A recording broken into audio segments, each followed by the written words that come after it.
Hello and welcome back to my channel, Craft Time by Casey. I am Casey. In this video, I will be making this beautiful piece here from the Potomac Treasure Edition. And you will see this can be either a bracelet or a necklace or however you want to wear it. It's absolutely functional piece, beautiful. And then of course I review the 3 patterns from the kit edition. And if you're interested in the Potomac bead boxes, either the treasure or the kit edition, or like me, you're interested in both, then I will have all the information in the description box below. I definitely encourage you to go check them out. They have amazing bead boxes and they also have an amazing website. So if you would like to see how this piece here came about and what my thoughts are on the 3 patterns in this month's box, then stay tuned.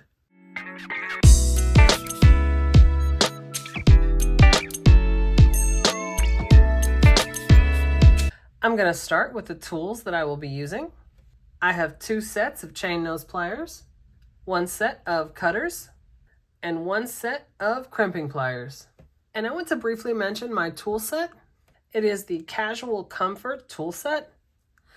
And as the name suggests, these are incredibly comfortable tools. They are very high quality, very well made, and as you can see, they're also a little bit bigger. You see the grips on it are a little bit bigger as well. A lot of times, for whatever reason, jewelry making tools will be like this, just kind of made a little bit smaller, and they certainly function, but for me, ever since I found the Casual Comfort set, I just can't imagine using anything else.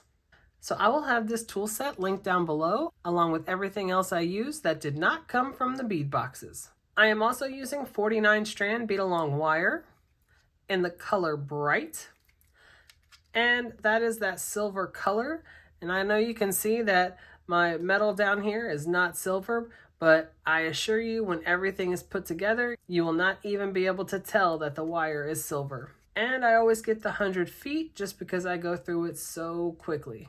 I will also have linked below the opening video I did for the Potomac Treasure Edition, and it will have a detailed description of everything I used that came from the box. For my own stash, I'm going to be using the findings, wire guardian, crimp cover, crimp tubes, jump rings, and I'm going to be using one of my own toggle clasps. And I already have a piece of wire cut here, and it is probably about 4 or 5 feet long. The design I have today is quite a bit of wire, and you can see I have a lot of beads down here, and it will definitely explain why there is so much wire. I want it all on one strand, but it'll come out to be a multi-strand necklace or bracelet or however you want to wear it. But right now I have approximately 4.5 feet of wire. And this is how I start the strand. I'm going to put on a crimp tube, a jump ring, and a wire guardian. And I'm going to wrap it around and put it through the other side. And you want to make sure that jump ring is up in the wire guardian. And I'm going to pinch it closed with my fingers. And I want both ends of that wire through the crimp tube.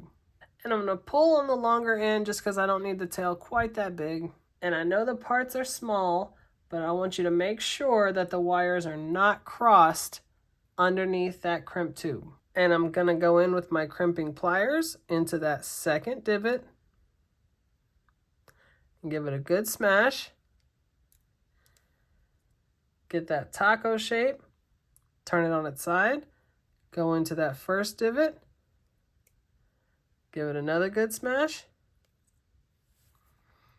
And I'm going to go in with that flat part on the end. Give it another smash. And that gets it nice and snug. And I'm going to take that crimp cover, put it right on top of the smashed crimp tube. And then flip it up. I'm going to go in with my chain nose pliers and give it a gentle smash. And I'm going to go front to back on that crimp cover and make sure it has that round shape. Kind of curl it in, just like that. And this is how I start the strand. And so now I'm going to go all the way on the other side of the strand. My design for today is going to be kind of a mixture. When I saw the neutral colors of this mix pack, I just really enjoyed it. So I'm going to be using this mix pack, but I'm also going to be mixing it up. And I also have these larger beads here, these faceted beads, absolutely beautiful. And the wooden beads over here, I'm going to be mixing all of these together. I also have some other beads that came in the box, and I'm going to add that to the mix. Like I said, I really enjoy this neutral color palette, added a few more, and I'm going to be kind of mixing them all together. And the only thing that I'm going to kind of be waiting for is these larger beads here. I do want these to be sort of towards the front, or at least be able to be focal. When I start my necklace here, I'm going to be starting it with beads that are a little bit smaller. And of course, I'm going to be ending it with beads that are a little bit smaller, because typically that's going to be resting behind your neck. However, since I'll be using a toggle clasp, you can kind of move it around, which I will show at the end. So I'm going to pick up some of these smaller beads. I'm going to mix in one of these bicones, wooden bead, some more from the mix pack, one of these really pretty ones that has that color spectrum on it. Pull them all the way down.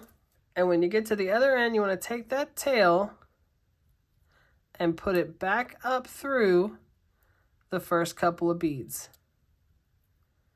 Just like that. And as you can see, it's a mixture. So I am purposely going to keep it very random, because the color palette kind of goes together, the neutral color palette. So as I string them, it's going to be a very random order. Like I said, other than these large ones, I'm going to try to have them towards the middle where they'll hang in front. So we will meet back up once we have them all strung. All right. So I am back, and I have the whole thing strung, and it's approximately 5 feet. And you can see I went through the different beads, and I did it very randomly. There was no sense of order.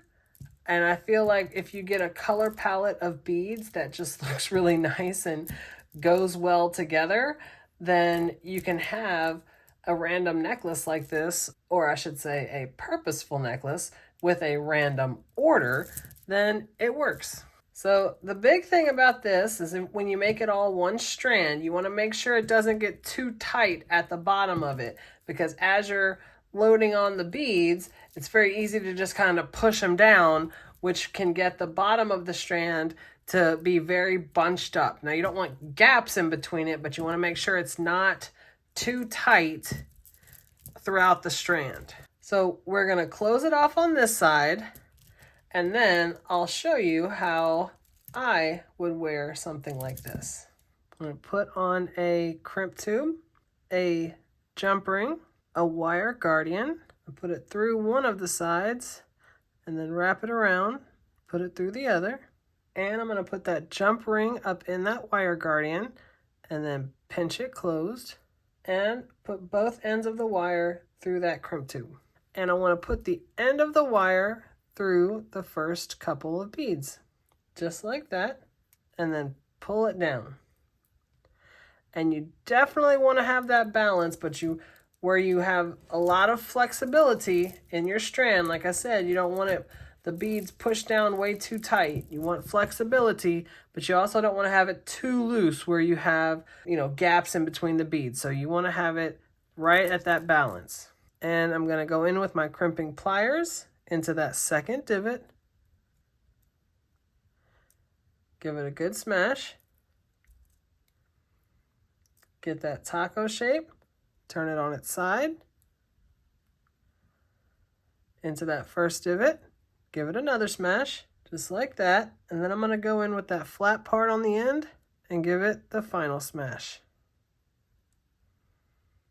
Just like that, nice and snug. And I'm going to hold that guardian wire like this on the end, take the crimp cover, put it right on top of that smash crimp tube, and then flip it up, go in with my chain nose pliers, gentle smash. And this part is always hard to see, but I'm going to go front to back on that crimp cover.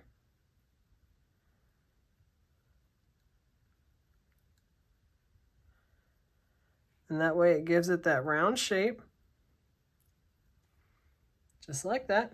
I take the tail, going with my cutters, get as close as I can, and, well, okay, it just went into the next bead. Sometimes I have to go down and like poke it into the next bead, but it just went in there. There you go, just like that.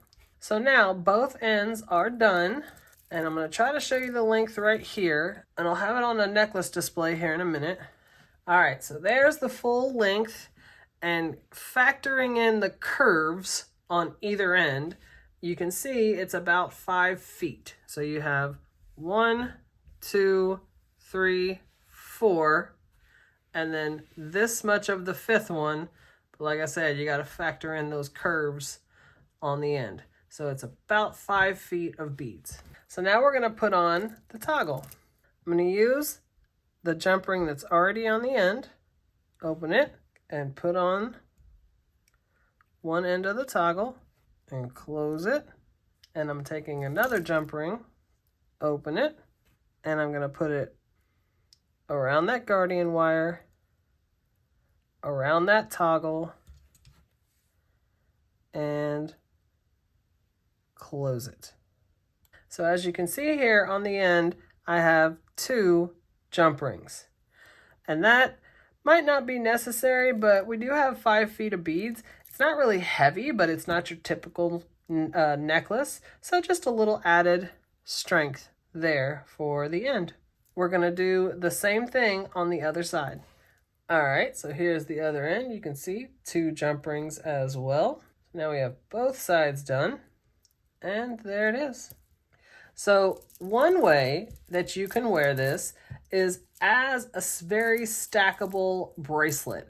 And I always stack my bracelets, and I know typically I don't wear, this many bracelets, but, I'm kind of digging it.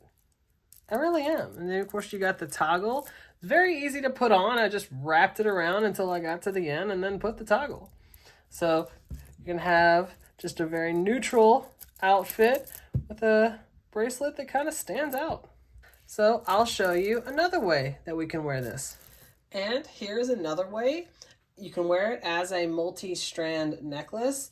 And as you can see, of course, I have the clasp right in front. And here I have it, the strands are kind of the same length-ish, like I have it exactly in half.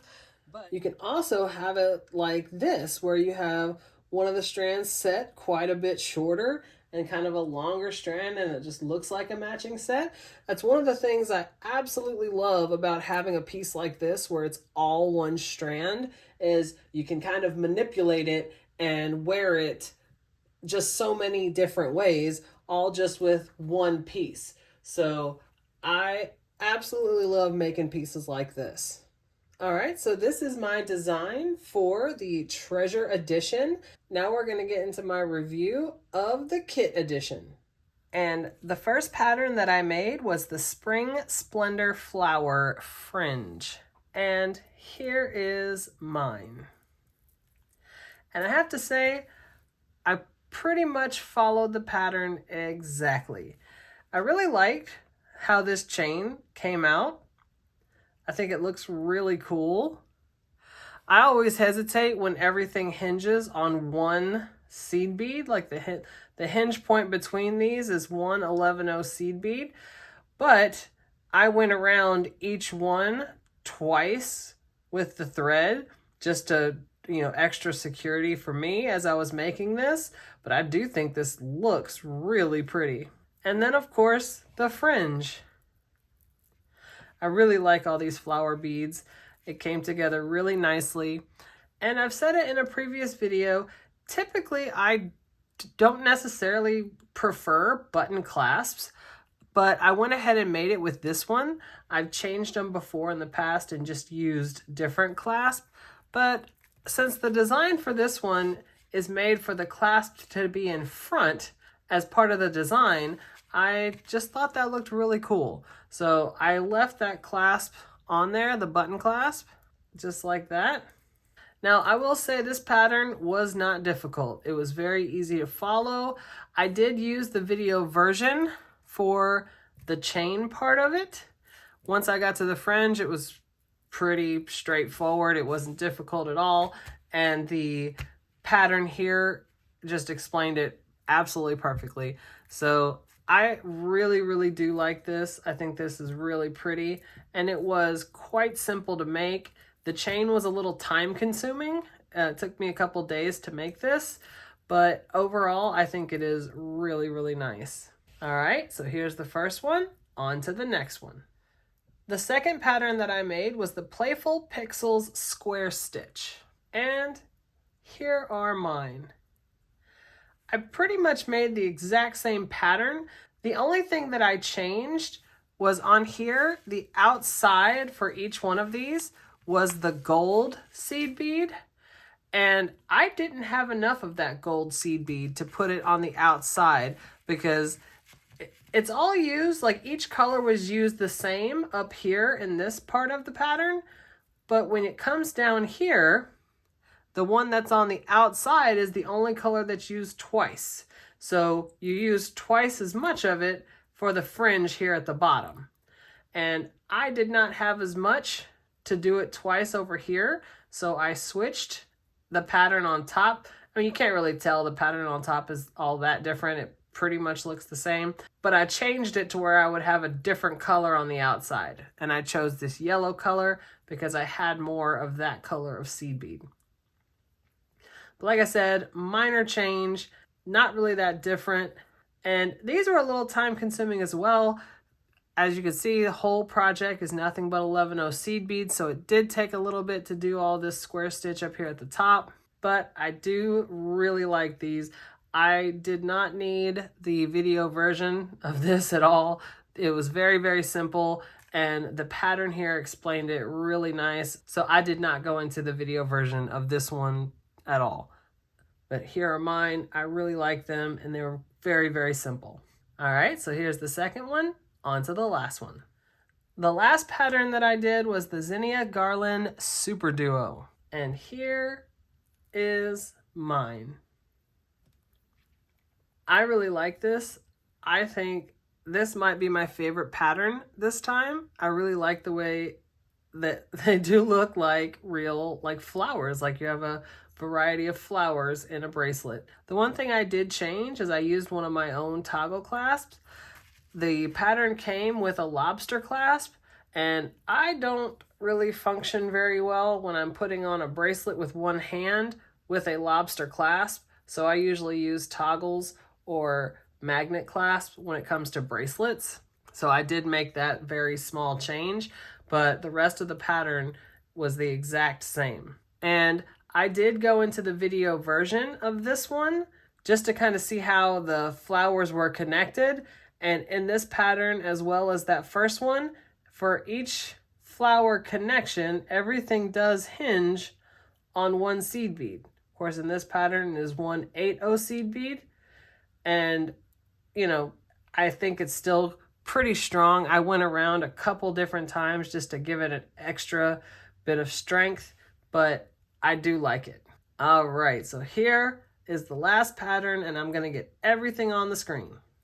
So here they all are. Of course, we have the necklace or bracelet. We have the piece that I made from the treasure edition, and of course, all three of the patterns from the kit edition for the month of March 2024. If you're interested in either of the Potomac bead boxes, or like me, you're interested in both, I will have all the information in the description box below. I definitely encourage you to go check them out. Not only do they have amazing bead boxes, they also have a fantastic website, and it has just about anything you can imagine for the jewelry making hobby. So if you like this video and you want to see other videos just like this, go ahead and hit that subscribe button down below and give me a like. Leave a comment. I absolutely love reading my comments. You guys are so kind, and I definitely look forward to seeing you in the next one. Bye.